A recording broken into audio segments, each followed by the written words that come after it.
আসসালামু আলাইকুম dear viewers, যে যেখান থেকে রেসিপিটি দেখছেন আশা করছি ভালো আছেন। আজকে নিয়ে আসলাম ফিশ বারবিকিউর একটি রেসিপি। খুব সহজভাবে এটা করে দেখাবো। আমি নিয়ে নিচ্ছি একটা তেলাপিয়া মাছ। তেলাপিয়া মাছকে খুব ভালো করে আঁশ ছাড়িয়ে পরিষ্কার করে নিয়েছি। আর মাঝখান দিয়ে এভাবে করে কার্সগুলো দিয়ে নিয়েছি। মূল কাঁটাটা কাটবে না, কিন্তু সাইড দিয়ে এভাবে করে মশলা ঢোকানোর জন্য আমি এভাবে করে কার্সগুলো লাগিয়ে নিয়েছি। আর তেলাপিয়া মাছের মাথাতেও আঁশ থাকে, এটা দেখবেন, এটা খেয়াল করবেন, এটা যেন পরিষ্কার করে না করা হয়। এই যে এইভাবে করে উল্টো দিকে লেজ থেকে মাথার দিকে টানলে আঁশগুলো সব উঠে আসবে। এগুলো কেউ চাইলে টি-স্পুন দিয়েও টান দিলেও এগুলো চলে আসে, বা নখ দিয়েও করা যায়। আর পেটের দিকে যেখান দিয়ে আমরা সাধারণত মাছ কাটার সময় নাড়ি ভুঁড়ি বের করি, এই পাশটা কাটবেন না। চেষ্টা করবেন যে এই পাশটা আস্ত রাখতে।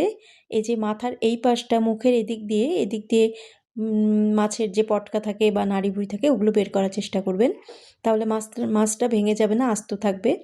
আমি সিরকা দিয়ে দিচ্ছি, যে কোনো ব্র্যান্ডের সিরকা নিয়ে মাছটার মধ্যেও একটু কিছুটা দিয়ে দিচ্ছি। এতে করে সিরকা দিয়ে মাখিয়ে রাখলে মাছের যে একটা ব্যাড স্মেল থাকে সেটা চলে যাবে। এটা আমি 5 থেকে 10 মিনিট ভিজিয়ে রাখলাম। এরপরে আমি খুব ভালো করে বারবার করে পানি পাল্টে 2-3 বার করে ধুয়ে নিচ্ছি।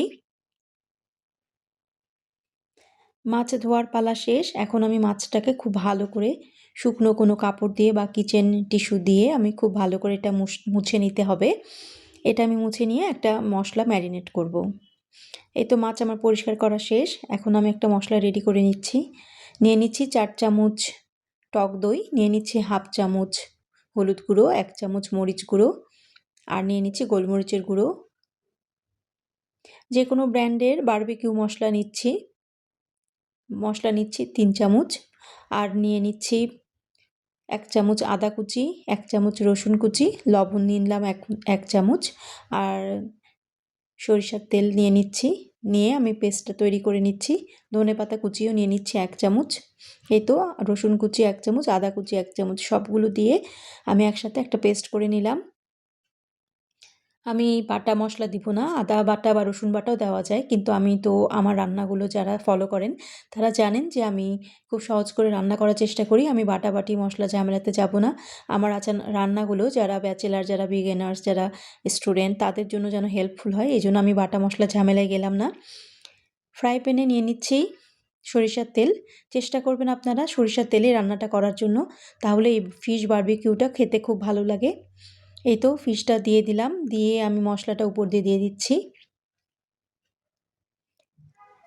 এইভাবে একবার রান্না করে দেখবেন, খুব অল্প মশলাতে রেস্টুরেন্ট স্টাইলের আমার ফিশ বারবিকিউ রেডি হয়ে যাবে। হাফ কাপ পানি দিয়ে দিচ্ছি অল্প অল্প করে, আর ওই যে মশলা যেখানে ম্যারিনেট করে রেখেছিলাম সেই পানিটাও দিয়ে দিলাম। এটা দিয়ে আমি ঢাকনা দিয়ে ঢেকে দিচ্ছি, অপেক্ষা করছি ফুটে ওঠা পর্যন্ত। ফুটে উঠলে মাছটার পানিটাও একটু শুকিয়ে আসবে। খুব আলতো করে 2 চামচ দিয়ে খুব সাবধানে ঠিক এইভাবে করে আস্তে করে উল্টে নেবেন, তাহলে মাছটা ভেঙে যাবে না।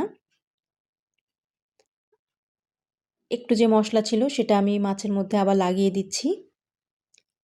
দিয়ে আমার এক পাশ হয়ে গেছে, আমি উল্টে দিয়ে আবার একটু পানি দিয়ে দিচ্ছি, এই হাফ কাপের মতো পানি দিয়ে দিচ্ছি। দিয়ে আবার ঢাকনা দিয়ে ঢেকে নিচ্ছি। অপেক্ষা করছি বলক একেবারে ফুটে ওঠা পর্যন্ত। এর মাঝখানে আবার ঢাকনা খুলে আমি এই মশলাটা একটু মাছের গায়ে ছড়িয়ে দিচ্ছি। ভিউয়ার্স, এরকম করে একবার ফিশ বারবিকিউ বাসায় করে দেখবেন, খুব অল্প মশলাতে আর খুব অল্প সময়ে রান্নাটা হয়ে যাবে। আমার মাঝারি হাই হিটে আছে চুলার আঁচ।